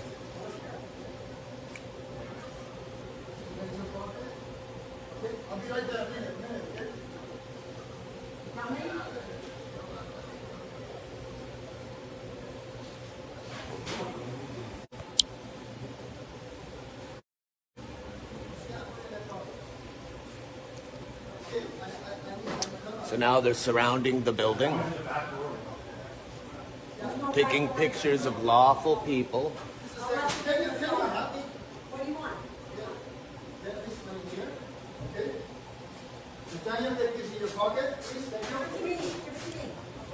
Somebody get a message to Joel, maybe if you're not on here. Just maybe if I do get arrested here. If I do get arrested here, then just phone the hotel, tell them to put my stuff aside. What is the bylaw? What is the bylaw? Take those down. Take the bylaw.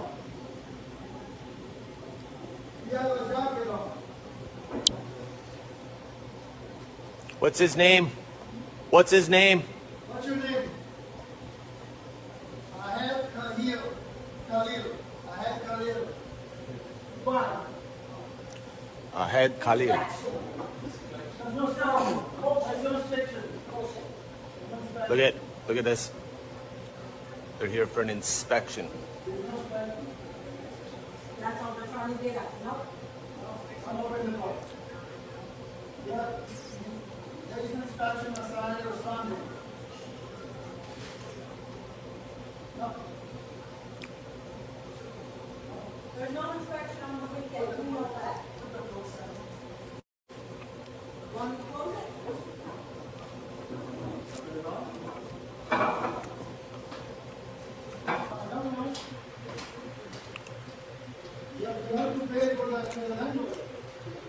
They're saying that they're going to break it. No, they're just doing it for spite. No, doing it for spite. You have to show your face.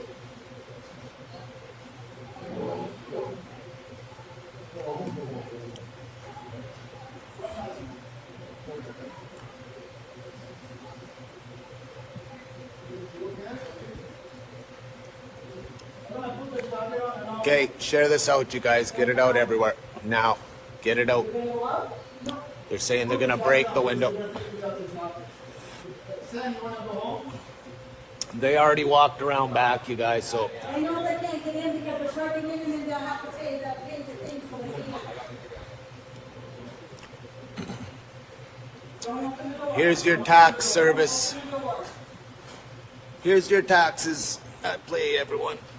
Welcome to absolute tyranny. No.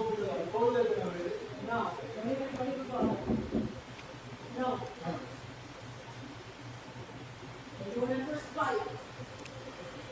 I'd like to know who that lady is. I don't trust you. You just told me that you're gonna break the door, so I don't interfere. Come on. No, Deborah. Listen, I'm not gonna open the door. This is private property. Yeah, I'll take the ticket later on.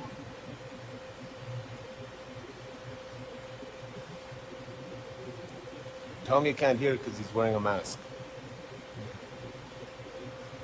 Keep sharing this out, you guys. Keep sharing. Keep sharing. Get it out there. This guy's walking free there. It's okay. Break in. Take the license away. No, I don't bow down to the beast. No, but you don't bow down. I don't bow down. Share this out. No, you show them we can't trust you. It's okay. It's okay. It's okay. That's okay. It's okay. It's okay. It's okay. Look. Because you know we got the people on our side. People are you're breaking the law. You're breaking the law, lady. Lady, you're breaking the law. Oh, so she has an attitude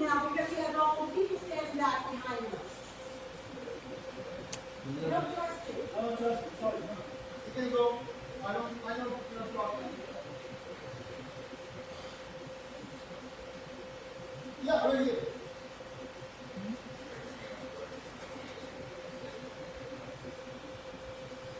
Yeah.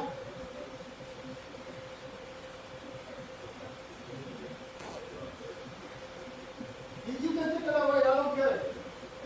You don't care. You're good enough to live for anyway. All you guys did all this through Listen. Pretty soon I cannot have nothing because Trudeau and his mandate and new officer and enforcing it, we have no more money. I know the global system is behind. No, listen. Sir, with all due respect, in the name of Jesus, I command you to go. In the name of Jesus, I command you to go. No, I now open the door. No, open the door. I don't trust you. You're not by the officer. You're from other city. You have the jacket of office. Praise you, Heavenly Father. Praise you, Jesus. Praise you, Jesus. Praise you, Jesus. Praise you, Jesus. Listen. Praise you, You understand that I don't Jesus. trust you.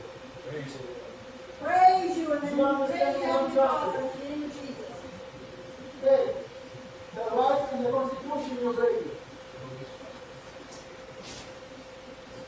Search for what? Do you understand you're supposed to uphold the law?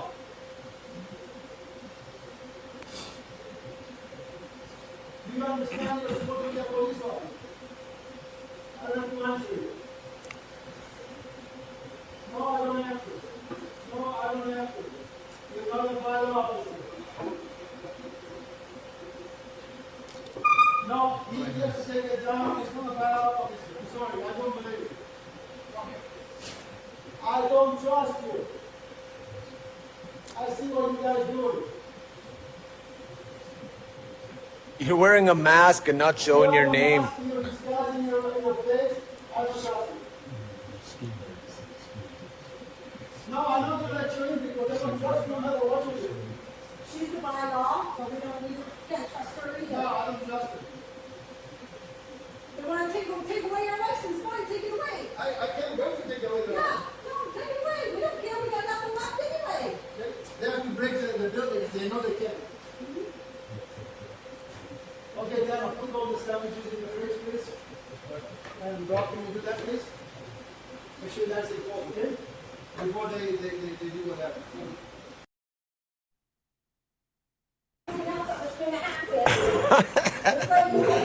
Something else going to happen, so this is what's happening. And we have the presence of the Lord right now, and that's why they can't come in. They can only do what they can do if the Lord allows it. Plain and simple.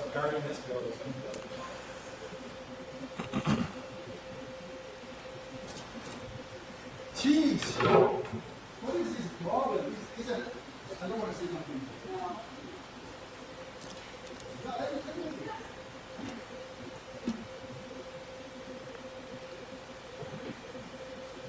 No, we can talk on Tuesday. No, That's awesome. Get the guns. Okay, now listen to me. This is Canada.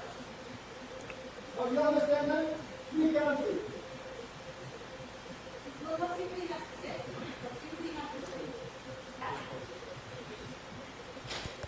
I'm right up, I know. Yeah, I'm not going to trust. This all has to change, you guys. Okay, then stay out. No, I want the ticket, okay?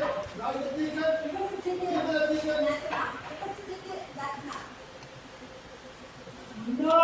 No, Mr. Ward, we don't trust anybody. We see what's going on. This is... I don't care. I don't care with them. Now, Tuesday, it's over. Yeah. So, listen, I will be called before. So I never say that. I don't sign no paper. I don't say nothing. Tuesday, she goes if they want to. Okay? I don't open. This is my property. I don't let anybody, especially you, not in here.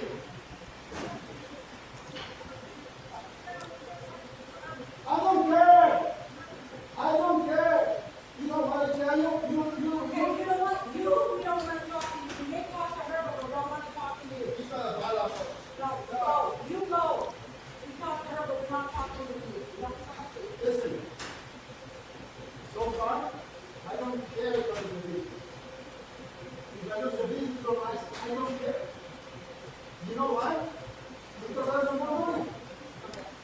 Keep sharing this out, you guys. Now, this one, they're gonna arrest them, I know. No, I know. I saw this before, okay? Okay, so I'm protected by this. I'm gonna break the door. Go ahead. Okay, so at this point, there's no more discussion. Give me the ticket. I don't care because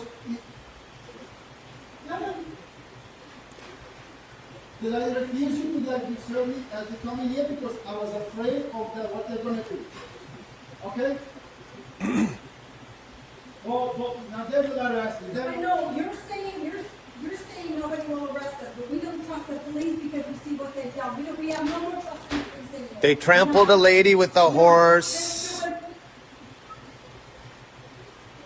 No. Just a minute, but once we leave this property, they're gonna come.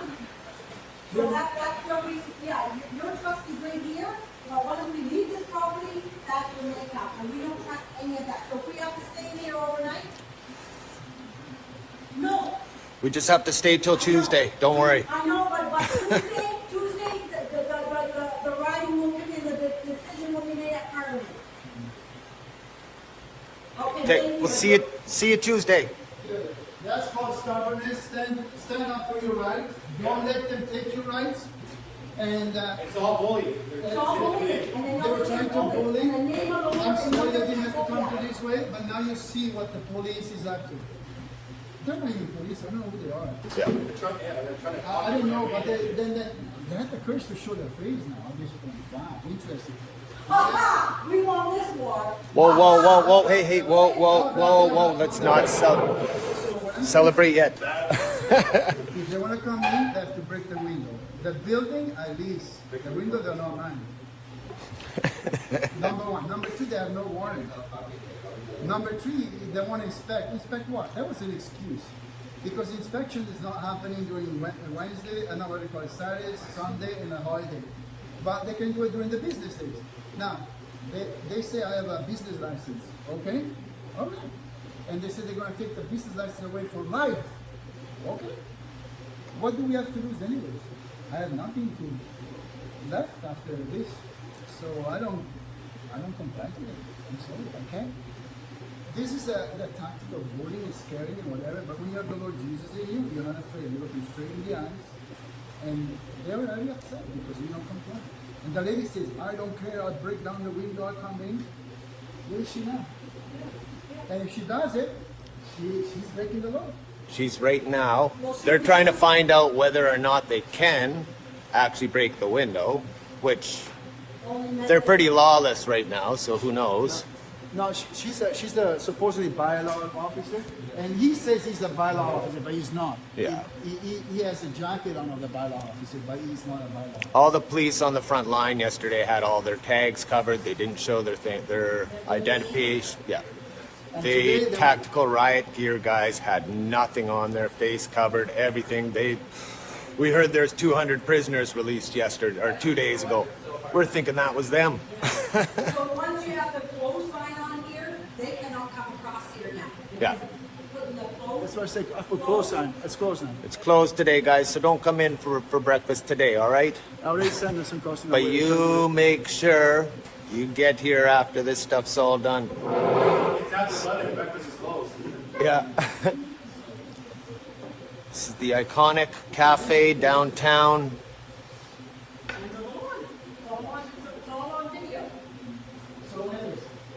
Look at this beautiful family standing up for our rights, doing what is right.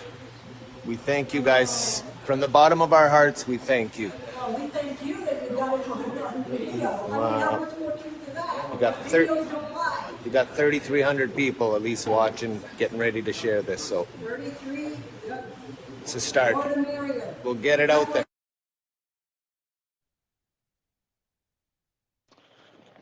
So as you can see, they were serious about supporting the small business. And,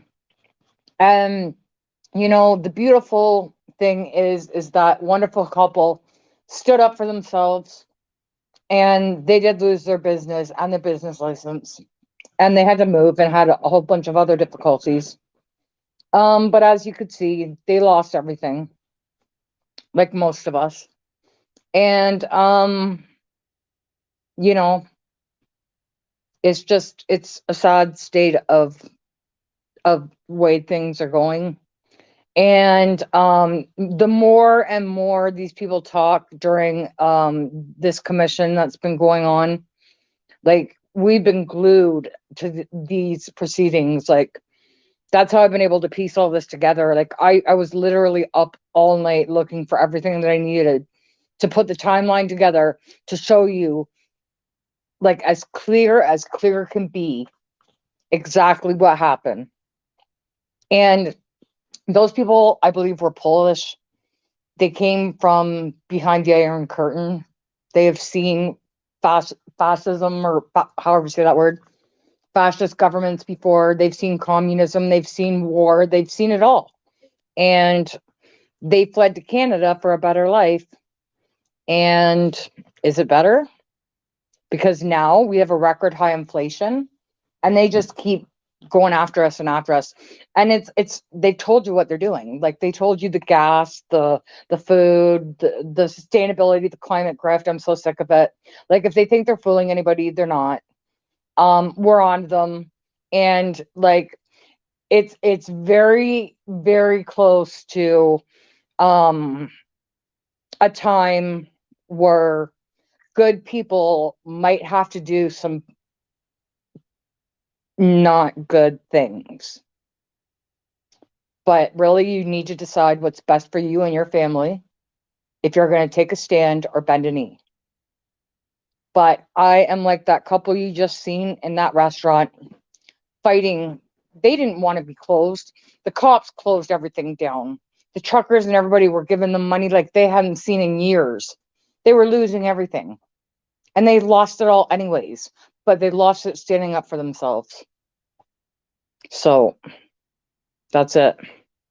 That's all I got. I mean, I could have kept it going. I apologize this one ran so long, but I just needed to do this. Like, this is my way of making it right, like getting the truth out. So please please share this video out everywhere, please. Like, it needs to be seen. And it needs to be so clear for the people in the back. And if it isn't clear by now, then sit down, because you are in the way. So I am going to leave it here. I appreciate you guys for staying with me for so long. Sorry I sound like an idiot. I had surgery. I'm still healing. I'm actually in a lot of pain right now. I'm doing a lot of talking. So I need to rest my throat for a bit, but I'm going to go watch the commissions and see what kind of trouble I can get into today. But sorry about that. I had a call. Like, I've had like 3 people call me since I've been live. Anyways, thank you guys, and I will talk to you guys soon. Please share this out everywhere. It needs to be seen. Thank you guys. Peace out.